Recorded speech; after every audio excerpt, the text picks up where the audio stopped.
evening, everyone, and welcome to Swarthmore Borough Council, the legislative session for Monday, August 18th, 2025. So we are going to start with a public hearing, Ordinance 03-2025, which amends Section 1272.02H of the zoning ordinance to permit properties with non-conforming commercial uses located in residential zoning districts to be used for amended residential and residential accessory uses.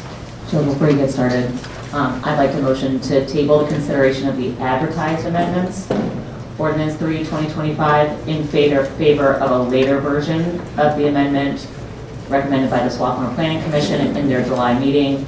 And I believe a majority of council may prefer to consider advertising this later draft rather than the advertised draft.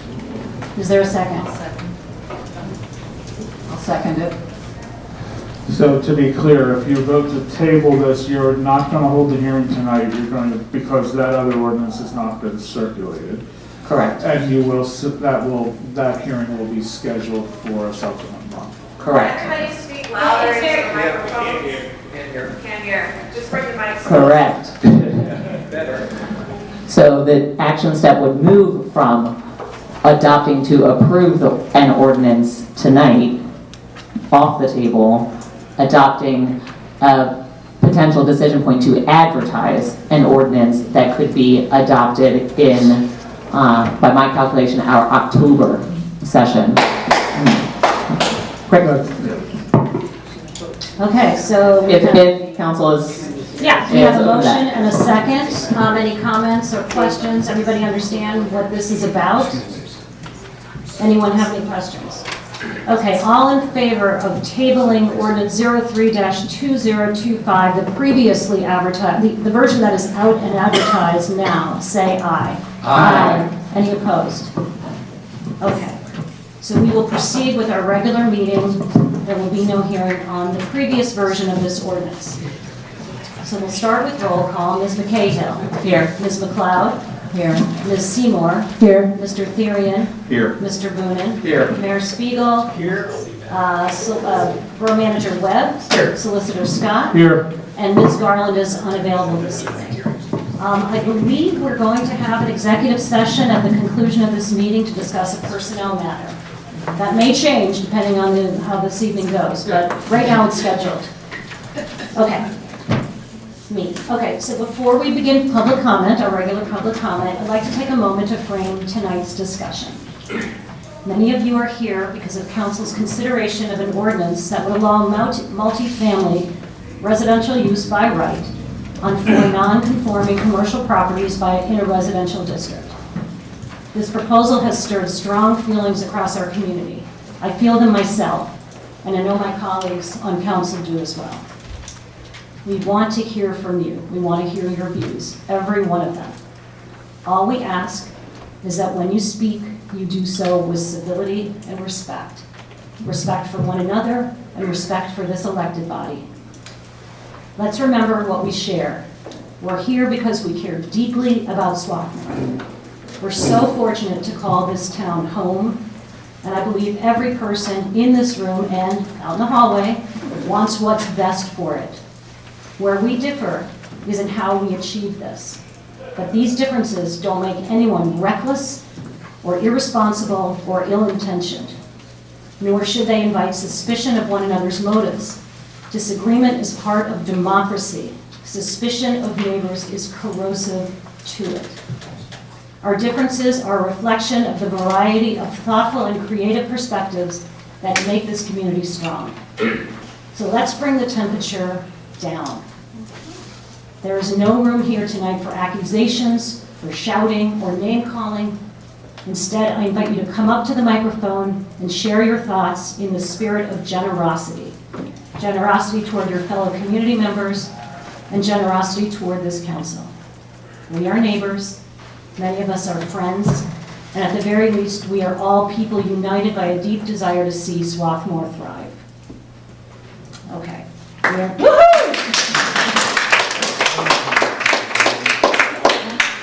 We're going to start public comments. Okay. Council members, please turn your microphones off. All of you, please turn your microphones off, except for Council President Jill. Given the packed agenda and the number of folks who want to speak, we will be strictly enforcing the 3-minute rule for all residents. Please come up to the podium, speak loudly and clearly into the mic, give us your name and address, and let's hear what you have to say. Elizabeth. Thank you. It looks like a lot for this big print.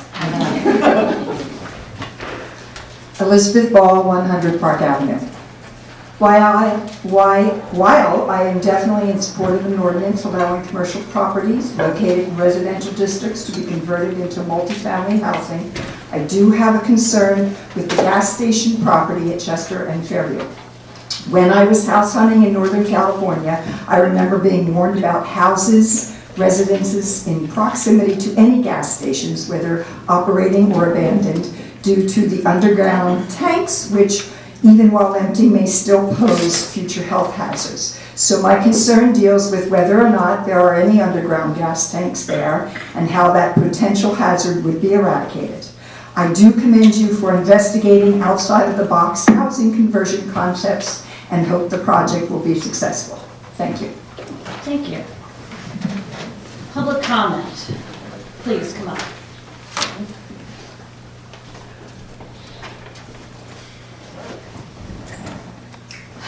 Oh, my name's Jennifer Baker. Jennifer, can you please speak into the microphone? I'm sorry, I forgot. Thank you. Is that okay? Thank you. Okay. My name's Jennifer Baker. I live at 306 South Chester Road. There has been a letter sent out claiming that the zoning ordinance being considered encourages gentle density. What is proposed is inappropriate overdevelopment in a low-density residential district. This ordinance serves a specific developer and property owner and sacrifices the other 3 lots and their neighbors. These properties need to be considered separately. The future development of Swarthmore should not be dependent on what is desired for one particular site. It should be part of a well-thought-out process involving town planners, architects, landscape architects, and historic preservation experts. Instead, there's been a desperate rush to pass something that will allow a specific development for one site, throwing in 3 others to make it work and to also push an agenda of overly dense multifamily housing. The Planning Commission was told months ago the Borough Council would not approve any ordinance that didn't allow by right an 8-unit multifamily development. This was to accommodate the one property owner and developer who wants to build on the collision center site.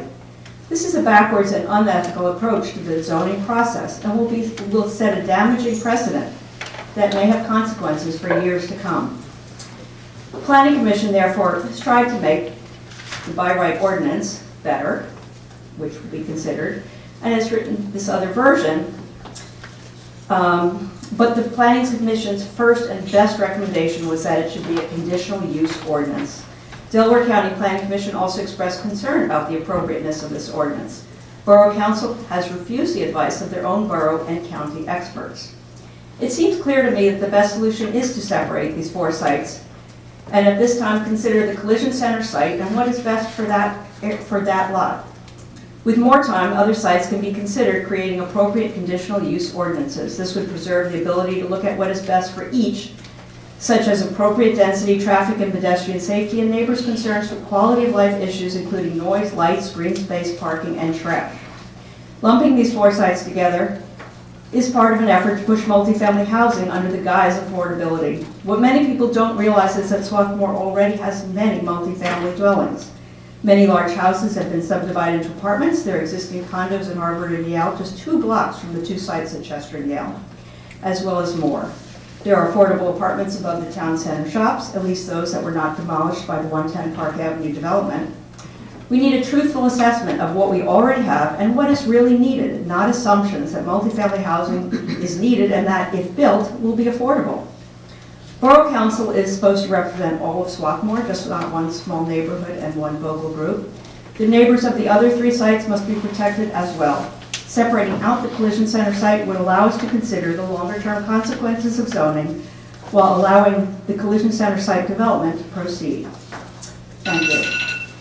Thank you. Hey, Now, who else for public I comment? need to pass out, this was the petition that was signed by 221 people as of today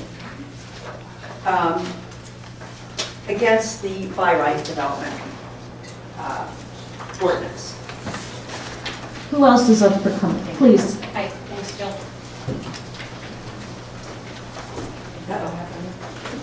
Is that right? Is that what? Eve Buckley, 310 South Chester Road. Jill, I was a neighbor of yours 100 years ago. We were little tiny kids. We'll talk about Newark, Delaware. Wow. Yeah. Anyway, 310 South Chester Road. And before Newark and before that, I was a resident of the Swarthmore Building. So I'm a big fan of multi-unit housing in general. I could not live in this community without it. I like my twin, which I live in now, and I like the apartment from years ago when I was a graduate student. But I'll just be brief because you did most of what I was going to ask you to do. But the question, as I see it, is not whether to facilitate multi-unit housing, but how best to do that. I think sometimes the debate has been mischaracterized. I'm very pleased that you moved toward the revision because in my reading of the two options, the revision, which I know I talked to Scarlett about recently, is a more thoughtful approach to multi-unit construction. It's considerate of current homeowners. It's also less likely to elicit backlash to multi-unit housing generally, which I think is actually a risk if it's done badly. I will say, as a resident of South Chester Road, that drainage remains a very significant issue along Chester, and it's actually getting worse. And so it's still the case that in the revised draft, there's extensive impermeable surface coverage allowance. That percentage is 40% currently in the area for residences. It's up to 75% in both of the drafts. The revision reduces that to 60 or 65% in some cases, but it's still something I think we have to be really careful about. If you've ever driven Chester or tried to drive Chester after a serious rainstorm, you know it takes hours for that water to go away. The only other thing I'll say, since you did move toward the revised draft, is that I think we're really fortunate to have experienced planning professionals in the town and in the county who are willing to work through options for an outcome that satisfies multiple priorities, and I really think we should heed them. I've been trying to learn about setbacks and permeable coverage and conditional use and so on for the past 2 weeks, and it's a lot for most of us who don't do this regularly. Particularly if the zoning does remain by right, which even the revised draft still stipulates, although our planning commission has advised against that. We have to get the particulars right. We have to be very careful because we would have very little recourse later. So I hope we'll listen to planning professionals. I hope we'll still consider the conditional use option. And I hope people understand that the opposition to the draft that you were going to consider today is not opposition to multi-unit housing. It's opposition to the way that it was being done and a request that it be done thoughtfully for local neighbors. So thanks so much. Thank you. Who else for public comment? Please.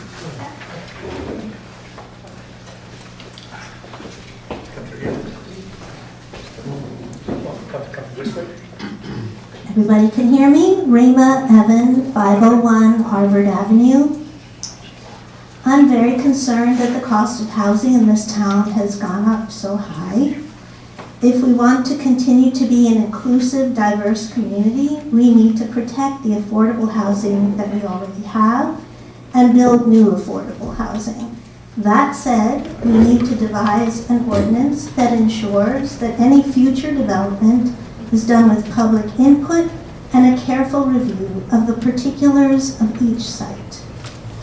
I think it is a loss to this town that the buildings that were formerly on Park Avenue, which provided some affordable housing, were demolished to make way for a building that will contain expensive housing units, a building that is also, in my view, out of character and out of scale with our old town.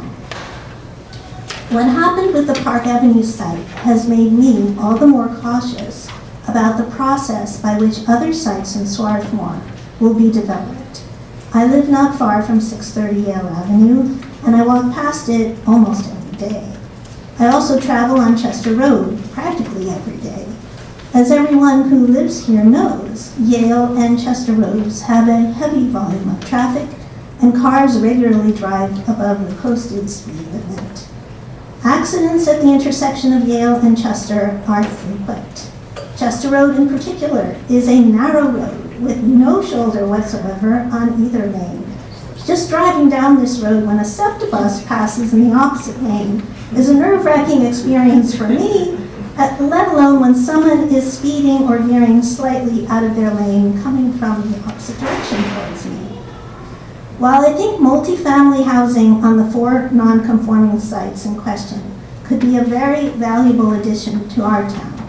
I believe that any development on those sites should be done with a conditional use process to ensure that there will be a careful public review to consider the safety and green space implications of each development, among other issues. A conditional use process is the best way to ensure the safety of already dangerous intersections and to protect the character of our community, as well as the peace of mind of our neighbors. Thank you. Thank you. Who is next? Yes, come on up.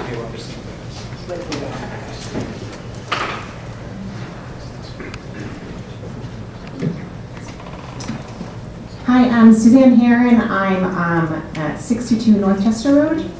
I'm pleased to speak in support of this ordinance that creates a path for the by right conversion of non-conforming commercial properties to multifamily housing.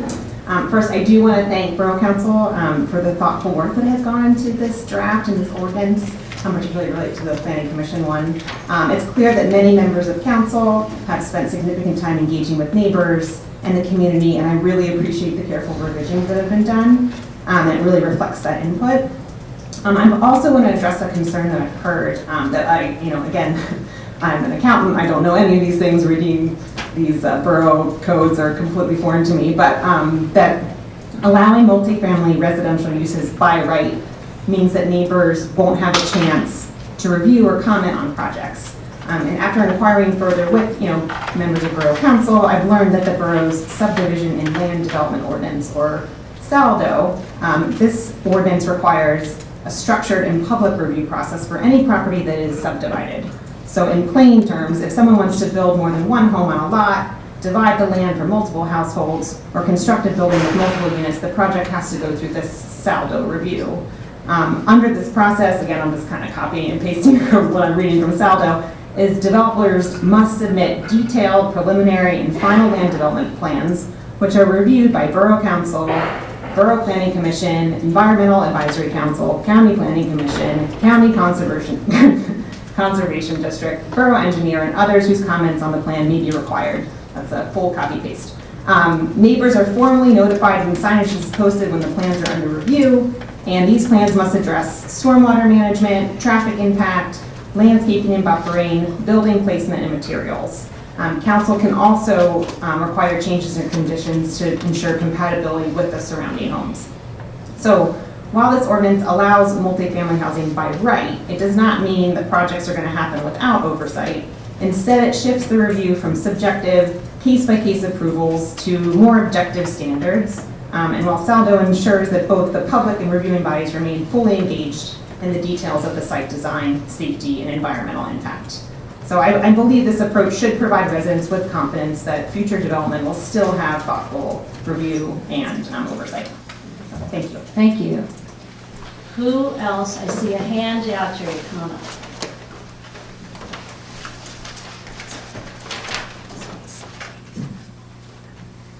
Jayatri Das, 434 Drexel Place.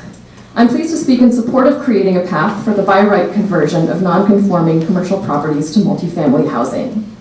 I served on the Development and Affordability Task Force a few years ago, and converting these 4 properties into multifamily residential was one of the many actions that we proposed in our final report. While the impetus to take action this year may have been initiated through an opportunity at 630 Yale, I want to commend Borough Council and Planning Commission for undertaking an iterative and collaborative process to ensure that this ordinance serves all 4 sites, and I do believe that adopting that amendment is another step in that process. After attending the Delaware County Housing Summit in June, I can attest that this ordinance is well aligned with expert recommendations in how to diversify housing. 1, it increases supply through a proven gentle density approach. 2, it addresses community concerns through context-sensitive design guidelines to maintain neighborhood character and promote sustainability. And 3, it is right-sized to encourage development that meets our housing needs. We need smaller options, not more 5-bedroom homes. I also want to call out that by right development of medium-density housing is explicitly recommended by the Pennsylvania Department of Community and Economic Development. The DCED's planning guide for reducing land use barriers to affordability states that, quote, Developers in southeast Pennsylvania find that it takes longer to rezone for most types of residential dwellings than it does for single-family dwellings. A protracted review process adds to housing costs, end quote. The approach that this ordinance takes, including the amendment, enabling by right development while defining carefully considered objective building guidelines, is the recommended balance. It prioritizes good community design while keeping costs down by streamlining review and making the process accessible to smaller developers. And it's not unprecedented. Narberth and Media, just in our local region, have gone even farther in adopting full or hybrid form-based zoning codes that use physical design, not land use, as their guiding principle for development. So for Swarthmore, starting with just 4 properties that are already non-conforming and bringing them back to residential use is a smart model of incremental, measurable, and meaningful change. Thank you for your consideration. Thank you. I see a hand right there. Carol. Thank you, Jill.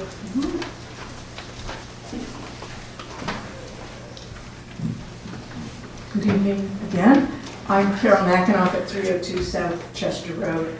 I know that you were just given a petition signed by over 220 members of the borough asking for public review and community input prior to approval of development plans for each of the 4 individual non-conforming use sites, paying attention to parcel-specific issues.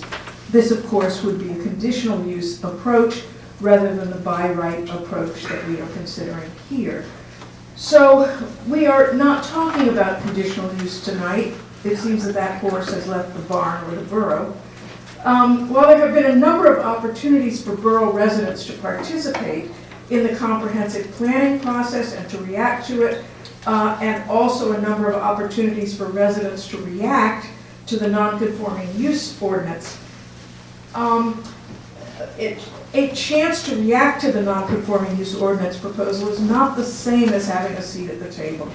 If we claim to value democratic participation in Swarthmore, it seems contrary and actually hardball instead to insist that potential future development, including at 2 key intersections, Fairview and Chester and Yale, must proceed without neighborhood input as the price for getting the Swarthmore Collision Center converted to residential units. It does seem that the Borough Planning Commission has heard some of the objections, as has Borough Council, and this includes concerns voiced by the Delco Planning Department when they suggested a revise and resubmit.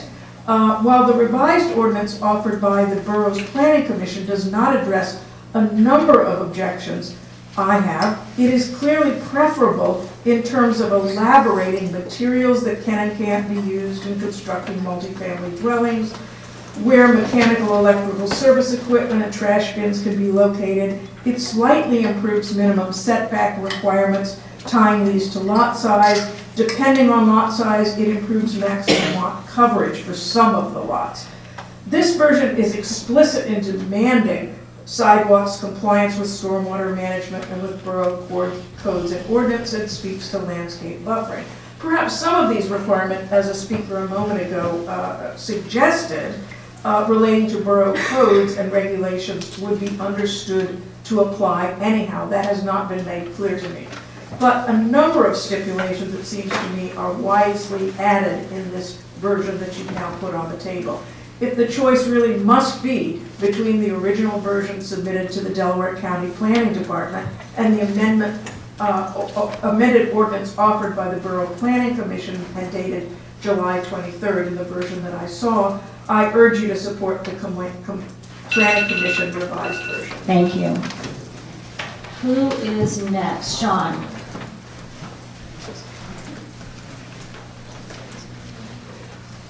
Thank you. Thank you. My name is Sean Eyring, and I live at 316 South Chester Road. I'd like to make 3 points about the non-conforming sites at South Chester, Yale, Rutgers, and Fairview. First, each site deserves its own consideration. The Emoja Park neighbors showed what collaboration can achieve with the collision center proposal, but the other sites are very different from each other and from that site. One should not drive the outcome for all. Yet this ordinance treats 4 very different properties the same under a single by right rule. The Rutgers-Yale site may fit the criteria, but the others have had no community-informed process. That's why I support conditional use, which allows case-by-case review. And this is, I'll say it anyway, if this is not possible, at least bring forward the Planning Commission's July 23rd version, which you are doing, which is great. Second, we need accurate ground truth data, especially in traffic and housing. Traffic studies assume residential use generates less traffic than commercial, but the South Chester and Yale commercial parking lots have been consistently underutilized, in some cases nearly vacant for years.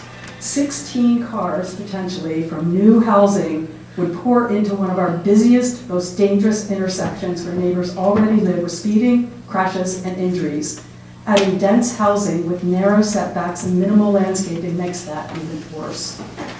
On housing, let's start with accurate counts. Swarthmore already has many multifamily options. There are units at the 9-story Strathaven condos just a block away from the Yale and Chester intersection. Condos near the post office, converted homes, and many apartments. A verified inventory would help us plan responsibly, the right amount and type of new housing in the right places where infrastructure can support it. And sometimes the right answer might be not here, and we shouldn't be afraid to say that. Finally, the labels, and this follows on what Jill was talking about earlier. Let's please retire NIMBY, YIMBY, and you just don't want change. These are divisive terms and they dismiss complex issues. Once a project is built, we live with it for decades. At minimum, our community deserves a process where neighbors can be heard and their lived experience respected.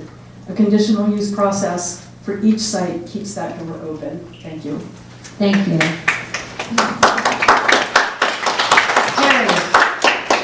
Terry, come on up.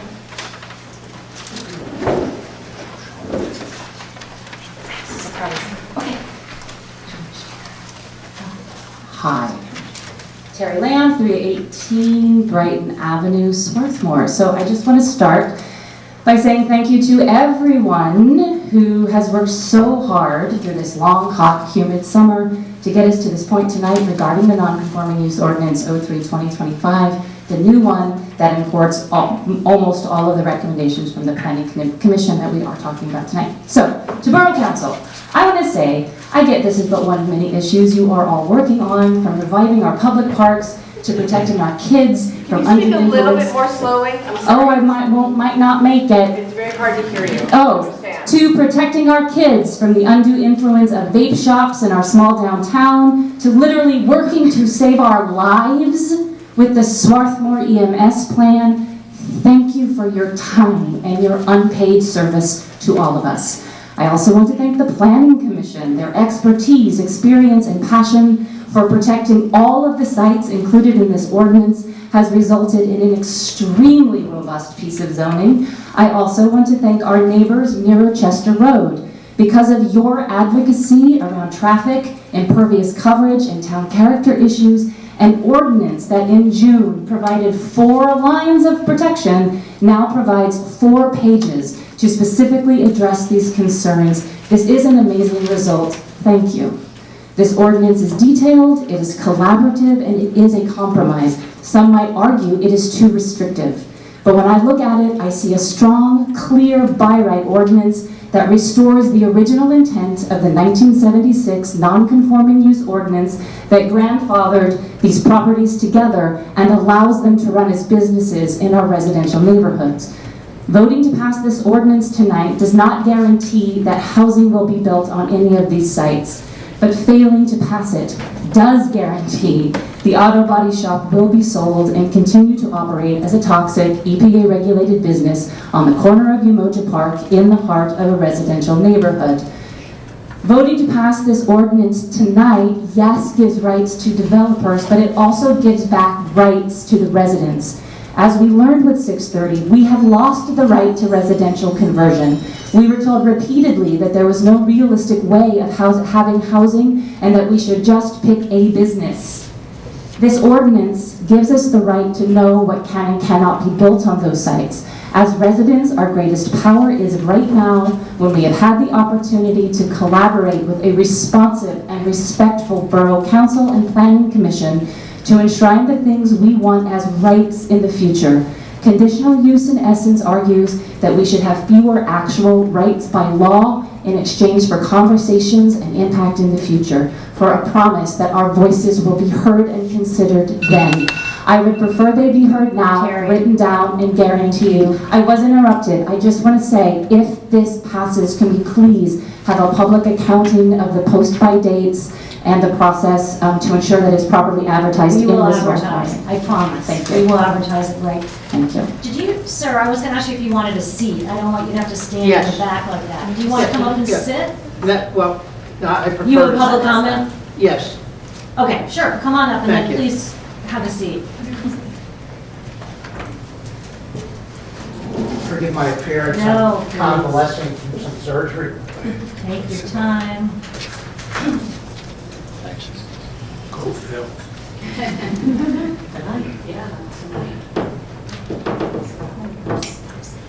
My name is Neil O'Brien. I live at 617 Fairview Road. Over the last decade and a half, the setback requirements in Swarthmore have become more and more liberal. The impervious amount of land has become greater and greater. And now we're going to add 4 more properties. From what I read, the impervious surface is going to be high. We are going in the wrong direction as far as this goes. When it rains now, it rains with a greater volume. When it rains now, it rains harder. NOAA say that they predict that in the Philadelphia area, this is a trend that's going to continue and increase. We are approaching perhaps a time of flooding. And to reduce property setbacks and to increase the amount of impervious surface on these properties is going in the wrong direction. I'm not sure why any of this stuff is being done by right. The only thing I can think of by right benefits is the property owner, who is different than the proprietor, because most of these properties are leased. They are not owned by the proprietor. By right designation means that it is easier to get a developer to buy that property because they know they can put more units on it. The more units you can put on a property, the greater the property value. So I don't see any reason we're doing this other than we want this to happen. We don't want the property owners to make this decision whether they're going to sell these properties for housing or not. We want to put a carrot out there, a financial carrot, to impel them to go ahead and do this. One thing I do want that should be changed is under the if the buy rate continues, it says that the properties need to conform or comport with the existing architecture of the surrounding neighborhood. That needs to be changed to the surrounding Swarthmore Borough neighborhood. I will remind everybody that the gas station is across the street from Springfield Township. It is in a neighborhood of Springfield Township. And we don't want some developer coming in and saying, by the way, you know, Thank you. with the loophole there. Thank you very much. And was that my timer? That was your timer, yes. No, I need to leave, thank you. I'm going to call up Mr. Yanoff. Michael Yanoff is an attorney, and he represents Mr. Jake Ritter, who's a resident of Swarthmore. He's a resident, unfortunately, who's out of town. Okay. Thank you so much, Council, for allowing me to speak. I know it's a little bit out of the ordinary for Swarthmore. I think what you've heard this evening is a lot of talk about, this is not about not changing non-conforming uses into residential uses. This is about how you get there. And the problem is, in Pennsylvania, and it's not really a problem, it's really a benefit. In Pennsylvania, zoning is very site-specific. And what I mean by that is that you have to look at each property to see whether or not that particular use fits on that particular property.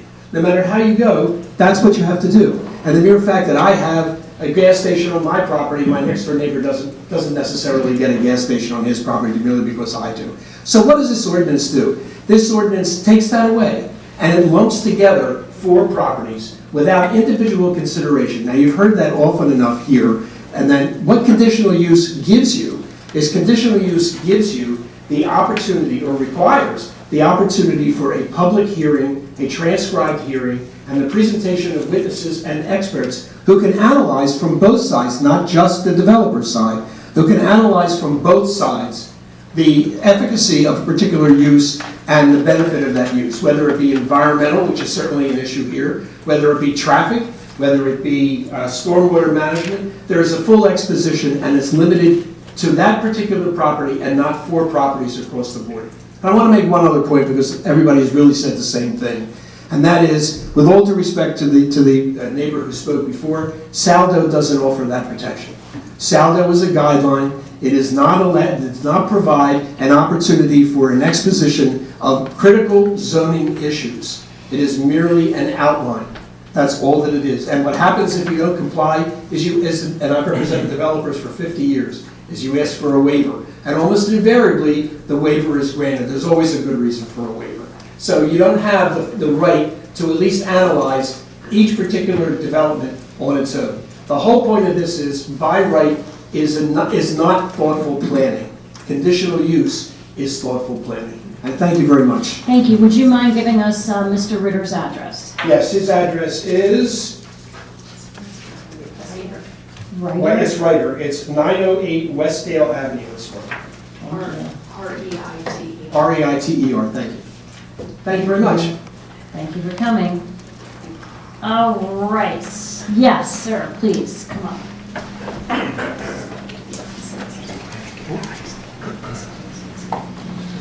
Hi, Coulter Leslie, 304 Rutgers Avenue. So we're new residents to Swarthmore. We just moved, my wife and I. Daniela moved here at the beginning of July. Wonderful town, we love it. So I don't have a lot to say, but because of our proximity to the collision center, the impact will be really significant to us. We're one of the 2 properties that abut the collision center. We're right behind. And so we had initially some concerns about the setback and the idea of vegetative barriers that will increase privacy, but apparently that has been included in one of the amendments. So really, quite simply, we support the ordinance as is and look forward to greeting our new neighbors. Thank you, and welcome to Swarthmore. Dan.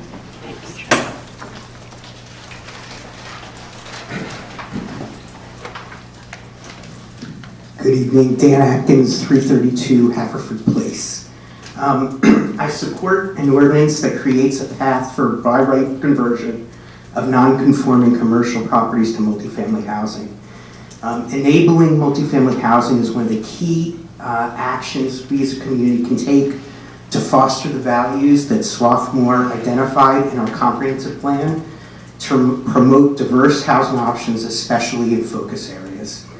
Facilitating gentle density and where and when those opportunities are available can offer families from a greater range of socioeconomic backgrounds the possibility to live in Swarthmore.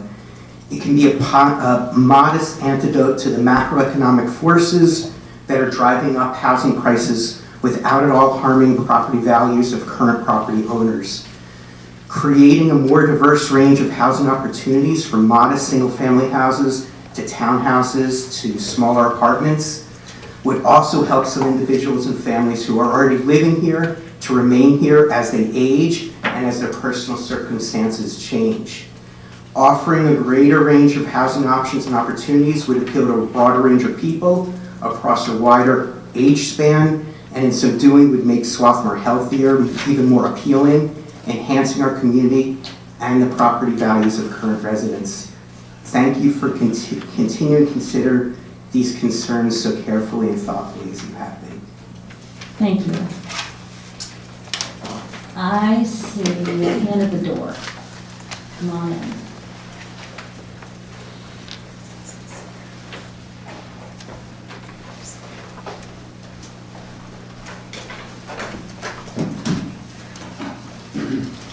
Good evening. Matthew Rufino, 213 North Princeton. I wanted to talk about proposed ordinance 05. Matthew, excuse me, Matthew, can you adjust the microphone so we can hear you, please? I wanted to speak regarding proposed ordinance 05, 2025. The has to do with trees in the community. At the outstart, I'm a huge fan of trees. It's one of the reasons my family was attracted to this community and to our particular property. With that being said, the proposed amendment is an unnecessary expansion of the authority of the tree committee at the expense of individual property owners, in which property owners need to seek approval for whether to remove trees, which trees can be added, how many trees need to be added, and how it should be maintained without any criteria within the actual ordinance.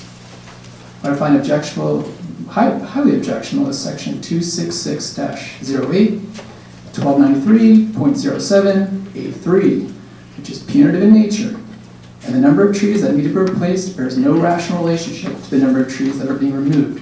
It's an entirely arbitrary number. I wasn't at the tree committee meetings, and I welcome the discussion as to why it's being proposed in these numbers that are being put forth. But it would be a considerable expense without any criteria being put in place as to why individual homeowners would have to undertake this expense. I anticipate that people voting in favor of this ordinance will do so in favor of the environment, for which I hope you remember that pro-environment vote when Swarthmore College comes this fall seeking to destroy the largest green space in the community. Thank you. Thank you. Sir.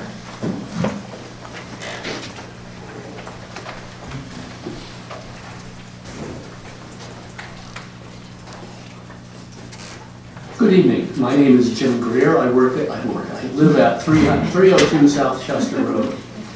I must say, I was surprised. Well, I got to talk about my education first. About 40 years ago, I got a PhD from the University of Chicago in political science and policy analysis. And in the course of my career, I have basically written on housing policy, planning, economic development, community economic development.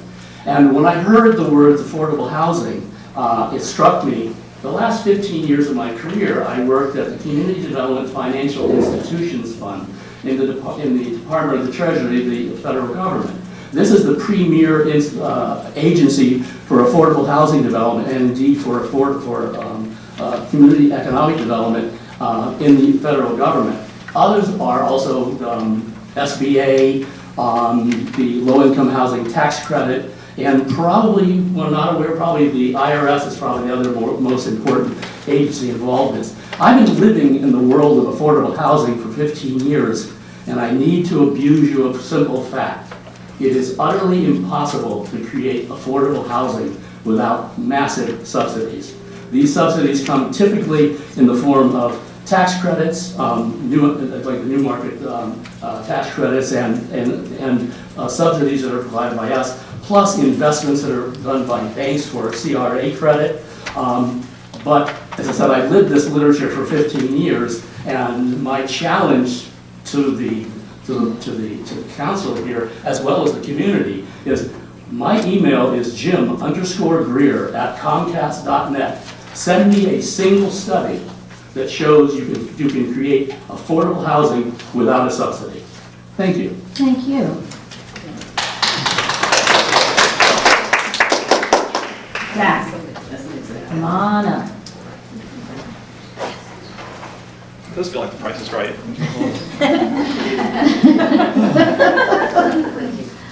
I want a Jeep. So I am Zach Berkman, 318 Brighton Avenue. I'm here to voice my support for the by right ordinance. I appreciate all the passion and diverse perspectives in this room, beyond this room. I wish Ron was as capable of fixing the dents and scratches of human collision as he is for our cars. I also recognize there are many people who care greatly about these issues who are not in this room because they do not wish to stand in the middle of the intersection that's been going on for a while now. I very likely would have been one of these people were it not for the part of this that keeps me up at night. I keep imagining, what if I was the one who ran a business for many decades in a historically, economically, and racially segregated part of a small town? What if I understood that even my ability to have this business in a location where businesses should not be occurred because the former powers that be, decades ago, who allowed for a kind of spot zoning, though there were other names for it then? What if I made every effort to be a good neighbor, to assure the toxic materials required for my business would not cause an outsized risk for people who live, play in park, go to school in close proximity to me? And what if I now want to retire? And I know the easiest thing to do would be to sell to another business just like mine, and I have offers to do so. But I can't guarantee these new owners, likely not from this town, will be as thoughtful as me. Who knows what they will build, what it will look like, what practices they will use to protect the soil and the air. Meanwhile, I know my neighbors want the property to become residential. They want what was promised in 1976, that there could be a pathway to residential use to right the wrong of the, okay, we won't name it, spot zoning of the past. And I've been willing to sacrifice the speed of sale and potential income in hopes that this town might craft a plan that is a win-win for me and those around me. And what if I'm told that the most everyone agrees that a residential outcome is far preferable to a toxic uncertainty? But because of the need to include 3 similarly designated properties, 3 properties on Chester Road, a road that has all sorts of different conditions and considerations than my location, I find myself in a game of chicken, as some rev their engines around conditional use with the idea that the ability for some people we don't necessarily know or trust to intervene down the road regarding those other properties is worth having a toxic business today at 630 Yale. I can't shake imagining I'm this person and I will get a call tonight or early tomorrow to learn that my hope for something better has either been totaled or that the parts have arrived. I believe, thanks to everyone in this room and beyond this room, that we now, because of this new revision, have the parts in this by right ordinance. There are the guidelines and the guardrails to improve our town, protect our town, and do right by a part of this town that is often overlooked. Thank you for your time. Thank you. I see a hand without a face. Please, come on up.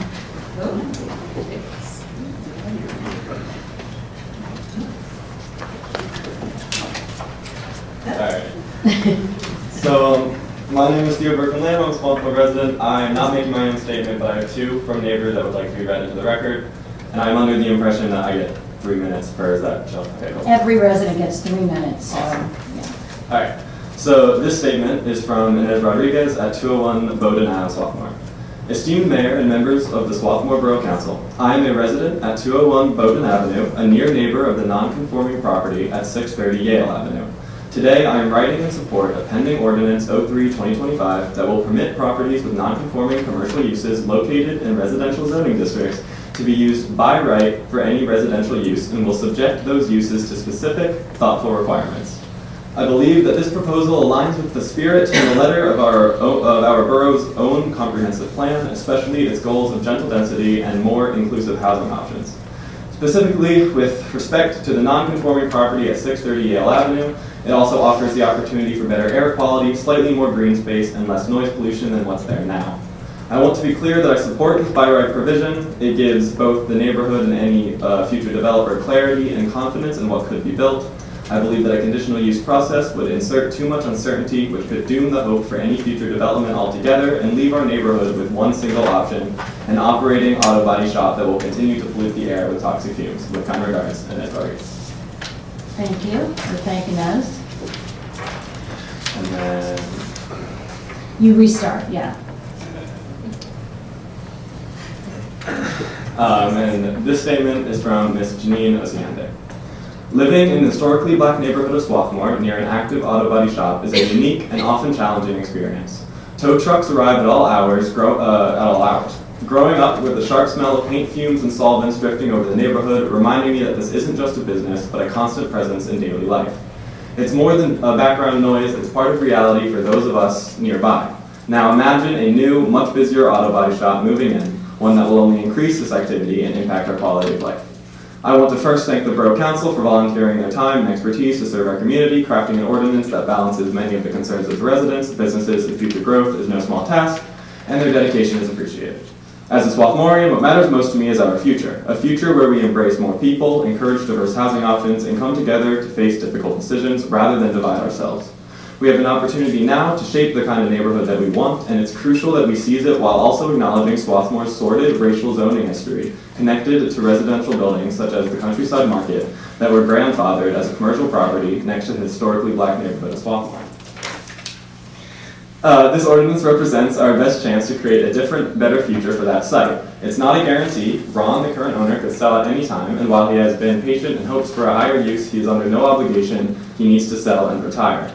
I also want to acknowledge the concerns surrounding the Chester Road properties included in this ordinance. I voice my support for the by right non-conforming use ordinance.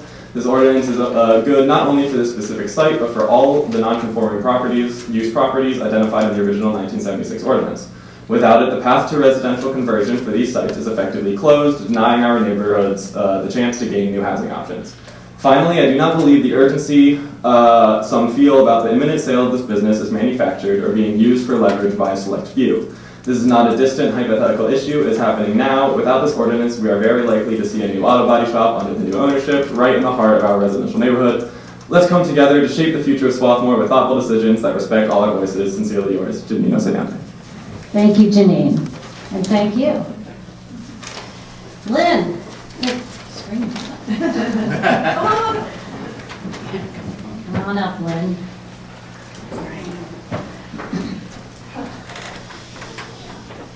Hi, I'm Lynn Falk, 223 Kenyon Avenue. I don't have anything prepared because I was coming to hope to learn something, and I did learn something tonight.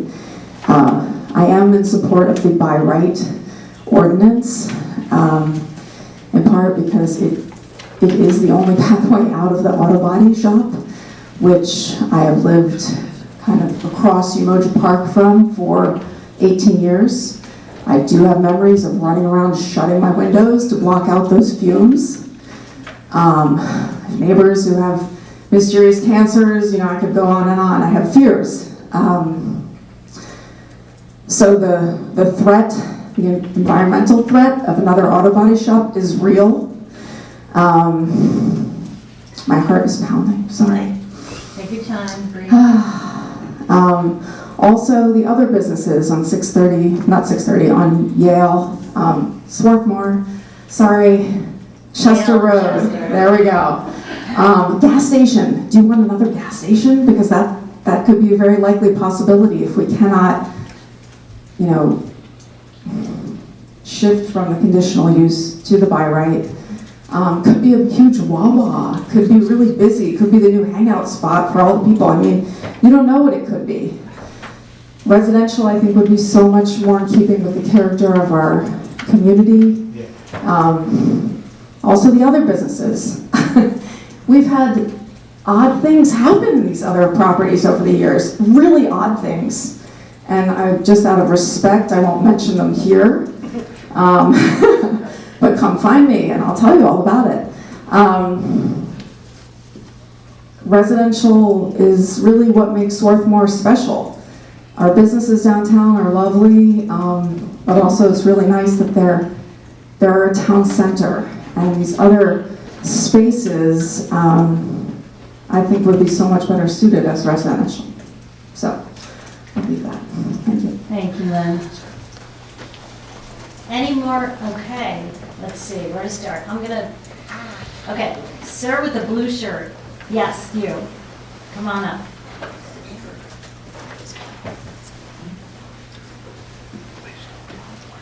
I'm stiff from sitting. And old. I resemble that remark. What is that? I said I resemble that remark. Okay. Sir, can you adjust the microphone so you're speaking into it, please? There you go. I'm Bob Hughes from the 900 block of Westdale Avenue, which is 1 block south of the 700 block of Yale Avenue, just to put you in the right thing.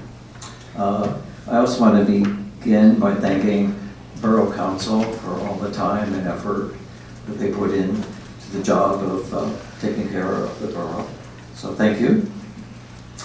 My request tonight is simple, and basically I'm in total agreement with what Eve Buckley had to say in her letter to the editor of the August 8th edition of the Swarthmorean, namely, by right designation is all wrong.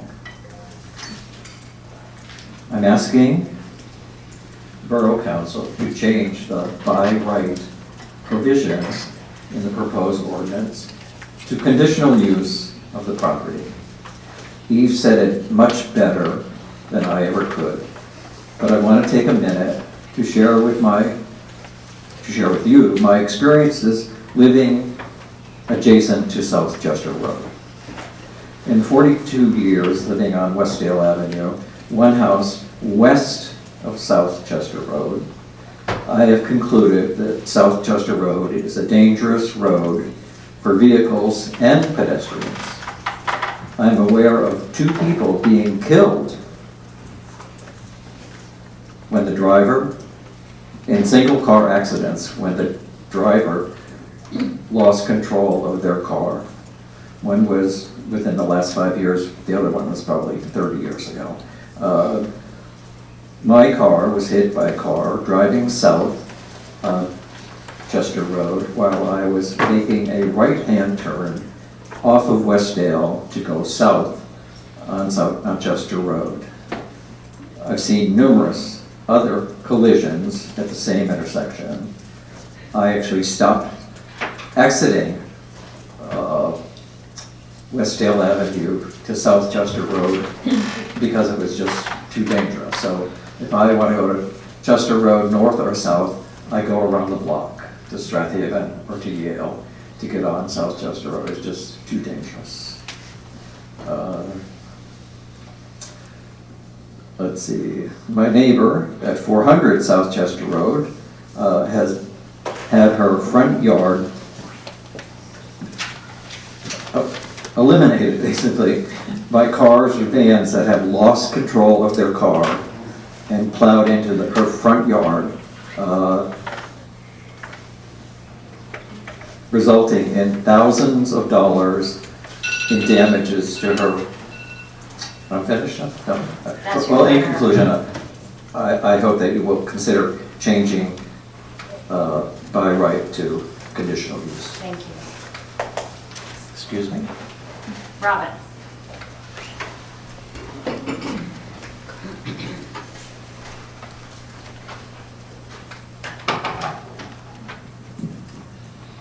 Robin Schaufler, 21 Oberlin Avenue. I've been revising my comments in real time while listening to all the other great comments, so thank you to everybody who showed up here. So tonight's agenda has 2 submissions from the Planning and Zoning Committee, the ordinance for non-conforming use lots and the comp plan. As they currently stand, they both aim to considerably increase the density of both Swarthmore's population and built environment. I object to voting on both in one meeting, as the non-conforming use ordinance eclipses the comp plan, which impacts far more territory. I know that you, council members, are working hard to balance competing desires, but I struggle to see how overriding a unanimous decision by the Planning Commission supports this goal. Also, by right is supposed to suppress NIMBY behavior. The NIMBY concerns here seem minimal, given that none of the development in the offing is aimed at controversial new neighbors. Also, we need to stop the divisive name-calling with insults like the word NIMBY. So, also, do you believe that you're addressing a housing or diversity crisis? Swarthmore does not have an unhoused population in desperate need of shelter. People who want to live here are often priced out of the 2,500 plus square foot homes on third of an acre lots, but can find condos and townhouses if they can afford the school tax. Those who demand large houses on large lots choose Aston or Springfield, and more condos and apartments in Swarthmore won't change that. Interior ADUs, on the other hand, provide smaller living spaces while preserving a yard that support these medium income households. If there's a nationwide housing crisis, it is temporary, given that the current birth rate is only 3/4 replacement rate. Building for the sake of the so-called abundance agenda will result in a housing glut in a decade or so, with dropping property values, vacancies, and blight that accompany a glut. Individually, you all sound so reasonable, but collectively, you're making choices that sound exactly the same as every council before you, choosing development over people. I've talked to people who've struggled to finish reading the comp plan tome in time to send in feedback, and others who didn't bother because they don't believe council is listening. Thank you, Robin. Thank you very much, and I hope you table the comp plan for another day. Thank you. Yes, please come up.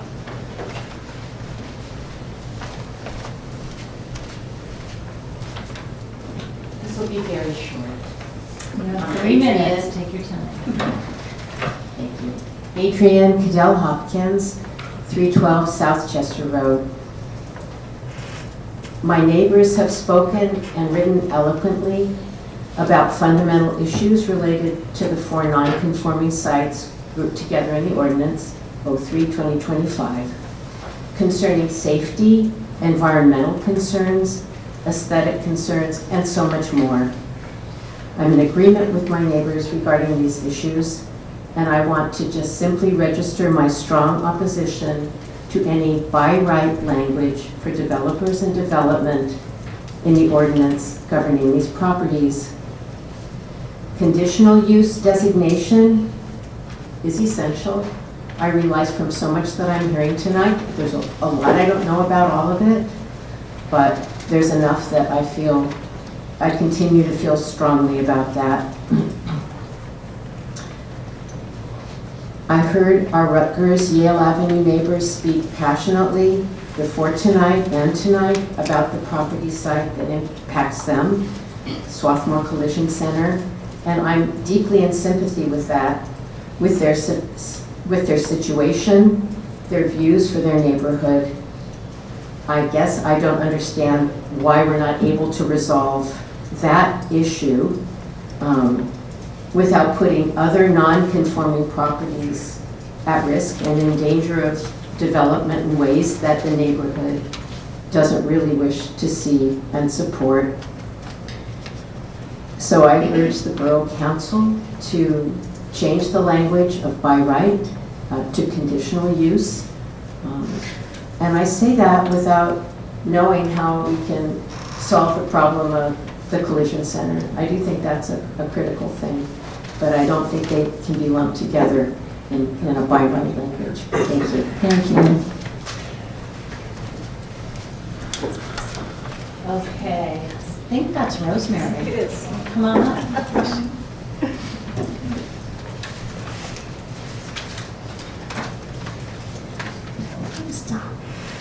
Hi, my name is Rosemary Fox. I'm at 415 Yale Avenue in Swarthmore. And everything I was going to say has already been said much more eloquently than I could possibly put into words. But I did want to come up and just register my support for the by right non-conforming ordinance. Thank you. Thank you. I am looking for hands. There's a hand. Come on up. Richard, come on.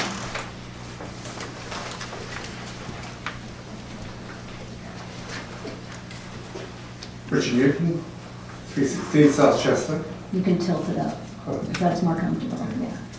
One simple comment, which is another thing for the council to do, which is to simply advocate for a 25-mile-an-hour speed limit on South Chester Road, like everywhere else in the borough. It will not stop accidents, but accidents at 25 miles an hour are much less than, the damage is much less than it is at 30, 35, 40, 40, as my neighbours know. Thank you. Thank you. If there are other hands, I can't, yes, I see why. Susan.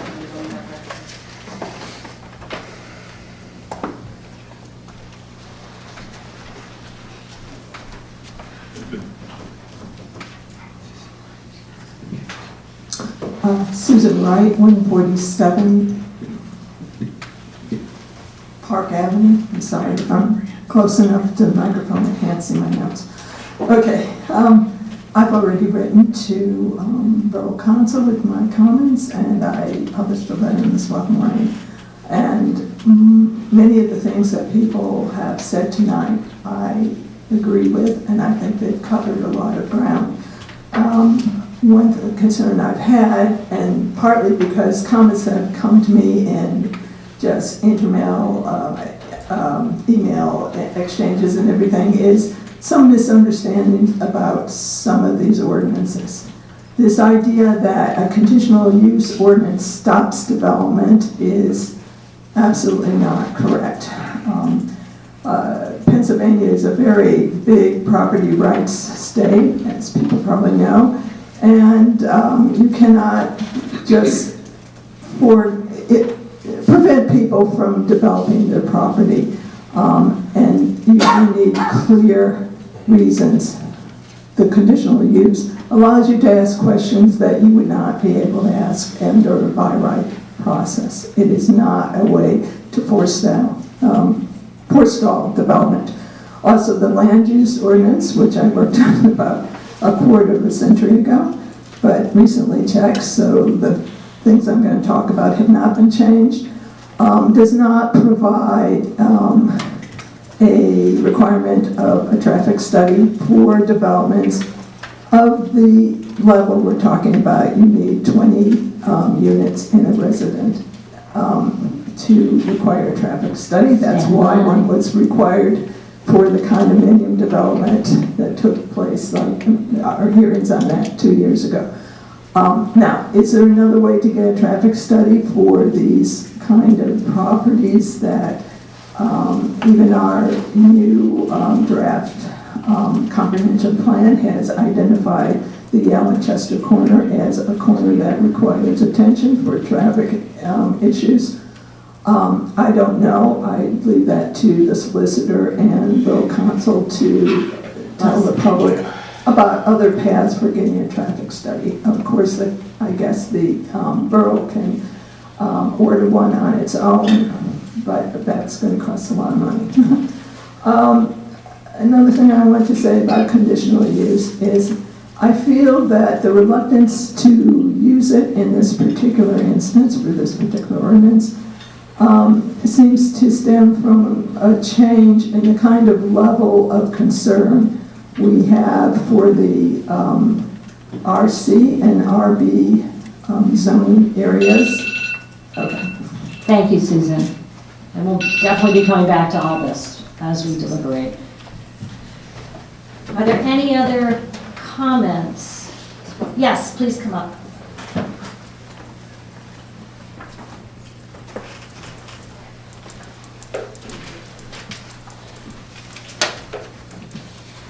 Betsy French, 633 Fairview Road.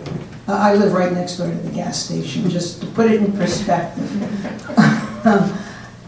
Everybody else has been much more eloquent than I will be. It's simply to say I'm not in favor of the by right development and feel that there's no reason why those properties couldn't become residential, but it should be a conditional use thing so we can have some input into what's there. I coincidentally was just walking in Media Borough the other day, and down I think it was 7th and Olive, they put up 4-story houses surrounded by capes. I'm in a cape.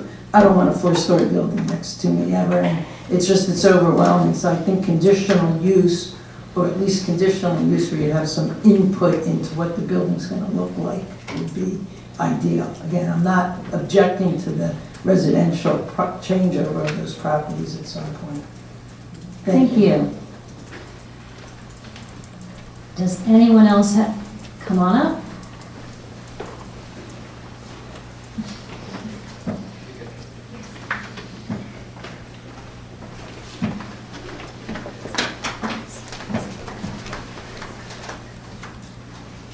there, my name is Joanna Barton, and I live at 224 South Chester Road. So our property is right on the corner of Yale and Chester, and we have a front view of both of the sites that are being discussed tonight.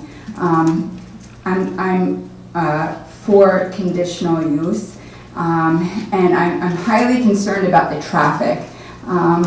There are accidents there. I know I spoke on this before, but it's such a dangerous intersection. Since I spoke, I think last at our meeting in June, I've witnessed 2 additional accidents there. It's so dangerous I don't allow my grown children to cross there.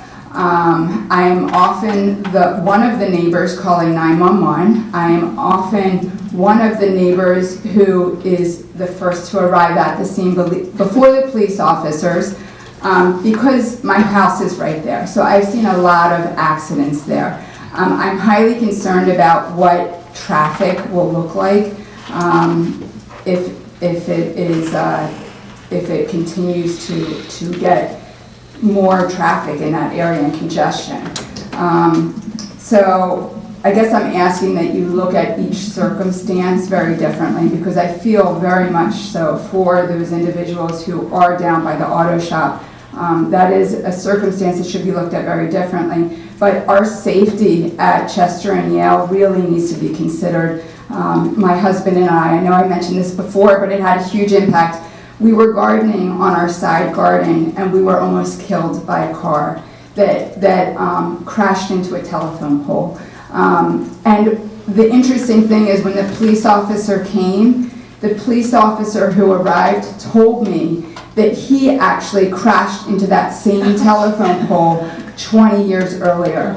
It is an extremely dangerous intersection. So I ask you to really consider that and our safety for the individuals who are at Chester and Yale.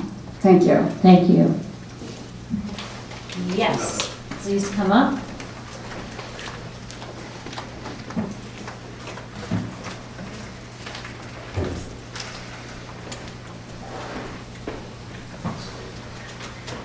Hi, I'm Deborah Carantio. I live at 207 South Chester Road, and I just had a question, maybe somebody can answer, that there's 32 unit condos going in here that the paint's not even dry. Schools are at 90% capacity for most of the schools, Wallingford, Swarthmore, the elementary schools, and the middle schools I think are at 85%. So I'm just curious as to, if we're at 90% capacity as of right now, what does that look like with the additional 32 units of condos going in addition to putting additional housing in at these proposed locations? And if there's going to be some sort of lottery system, which I've seen in other areas that are affected by this, trying to increase housing into an area. So we have 4 nonprofits in my one block. We have 2 apartment buildings, and we have commercial buildings. So we do have a lot of diversity within South Chester Road. I think some of the areas could maybe also absorb some of the diversity as well, instead of just South Chester Road constantly having to deal with more adjustments. Thank you. Thank you. I'm looking for hands. Come on up. Hold myself.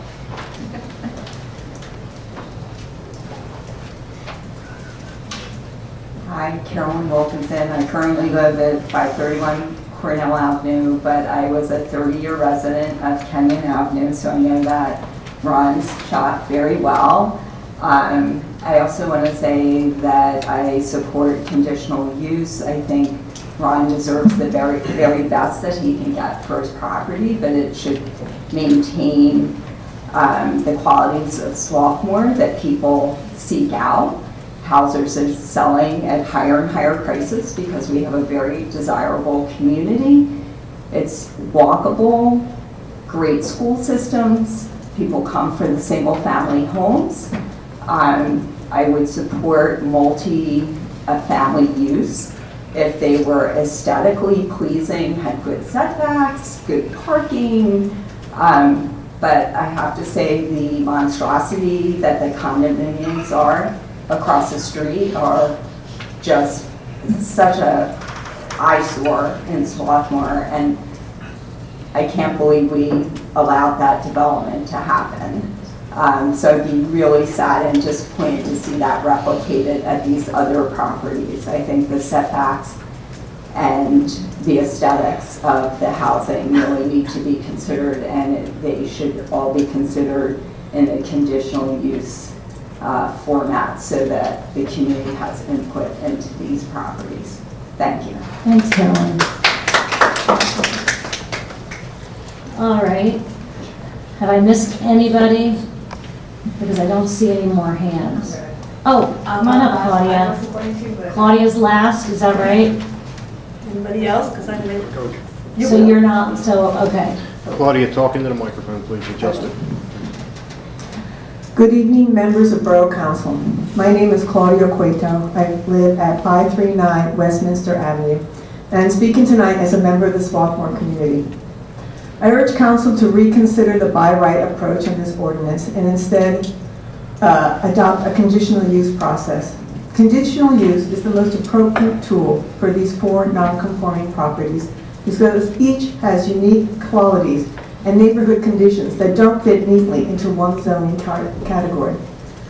By right zoning removes opportunities for meaningful community input. Conditional use, on the other hand, was designed for properties that fall outside the norm, such as these. It provides flexibility while still ensuring that borough leadership and neighbors have a voice in shaping development that will have lasting impacts. We also don't yet know who the developer of these properties will be. Without that certainty, we can't simply rely on goodwill or assume they will consider what's best for Swarthmore.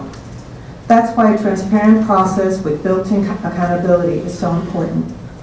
We already have a successful local example. At 110 Park Avenue, the conditional use process made it possible to preserve part of the historic Celia building, which will soon house a new bookstore. Reduce a portion of the bulk and height of the new condos along the street and create a pocket park at the entrance. None of that would have been possible under a by right process. These kinds of thoughtful outcomes only happen when council, the planning commission, and the community are engaged through conditional use. I urge you to use this important tool here as well, so that redevelopment of these sites can move forward responsibly in a way that truly fits Swarthmore. And I would like to add that I understand what's happening, at the collision center, and I feel for those people, and I would support a by right for that property because it avoids another a collision center. But to lump the other 3 is what's complicating, I think, this ordinance. And I know that we all run away from spot zoning, but when spot zoning is supported by the owner and it's supported by neighbors and is addressing a public nuisance, it's not illegal to do, and in this case it may be a benefit. Thank you. Thank you, Claudia.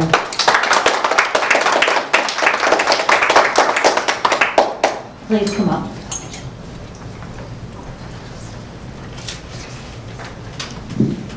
Hi, this is Kevin Shield. Can you hear me okay?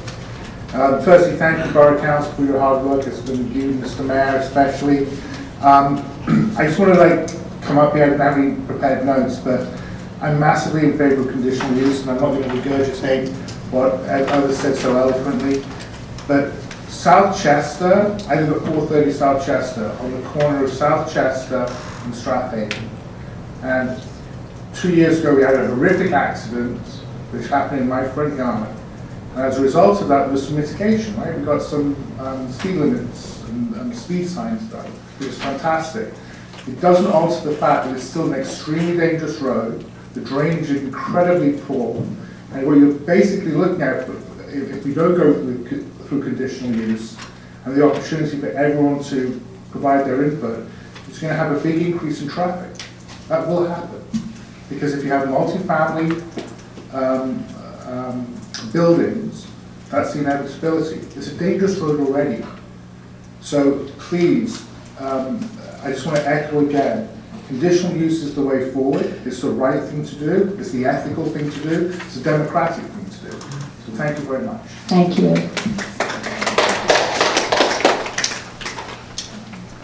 Anyone up? Is that Rachel? Yeah. I see you, and the hand looked like it wasn't attached. Okay. Yeah. I'm feeling very unattached. The parts of me are kind of falling apart. So I'm Rachel Paston, 509 Rutgers Avenue. I wrote a thing I'm not going to read, but I guess I just wanted to say two things. One is I did previously support conditional use as part of this ordinance, and after thinking about it and doing a lot more reading about conditional use and watching the way that the ordinance evolved to have such detailed standards for what's permitted on those sites, with a lot of sensitivity to, different requirements for different square footage. I really feel very comfortable with the parameters that are set, and that made me change my mind and think that by right was the better way to go for the ordinance. We can see very clearly what's allowed.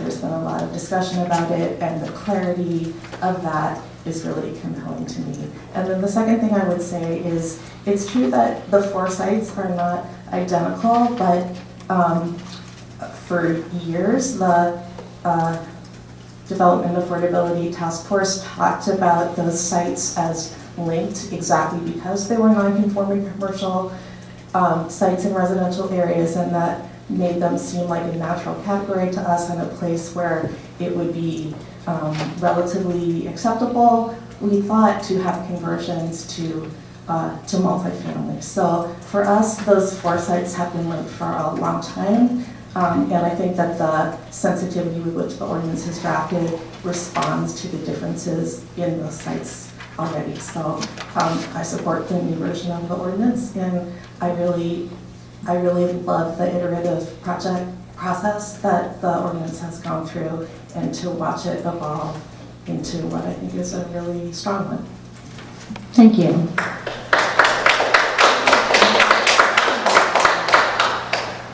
Anyone else for public comment? Stand up, scream, let me see you. I don't want to miss anybody. I see no more hands.